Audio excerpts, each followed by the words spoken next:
నేను book open చేసినప్పుడు నాకు ఆలోచన వచ్చింది. మీకు కూడా ఈ ఆలోచన వచ్చిందా? అసలు ఏంటి ఆలోచన? తొందరగా చెప్పు. చెప్తాను. మనం క్లాస్లో టీచర్ చెప్పేది ఒకటి, దాన్ని మనం వినేది ఒకటి, కొన్ని రోజులు బుక్ ఓపెన్ చేసిన తర్వాత చదివేది ఒకటి, దాన్ని మనం అర్థం చేసుకునేది ఒకటి, ఇంకా ఫైనల్గా ఎగ్జామ్లో రాసేది మాత్రం ఒకటి. దీన్ని బట్టి ఆలోచిస్తే స్టార్టింగ్ నుండి ఎండింగ్ వరకు ఒక దాన్ని మించి ఒకటి సంబంధం ఉండదు. అయినా మనం కష్టపడతాం. కొన్నిసార్లు పాస్ అవుతాం, కొన్నిసార్లు ఫెయిల్ అవుతాం. పాస్ అవటం సంగతి అది వేరే విషయం, కానీ ఫెయిల్ అయిన వాళ్ళది చాలా ఎక్కువ స్ట్రెస్ ఉంటుంది.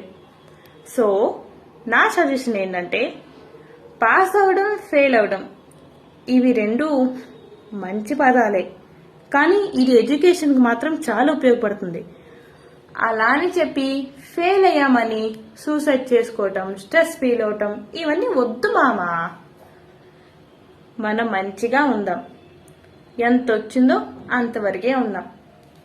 ఏదైనా టాలెంట్ ఉపయోగపడుతుంది, మార్క్స్ కాదు.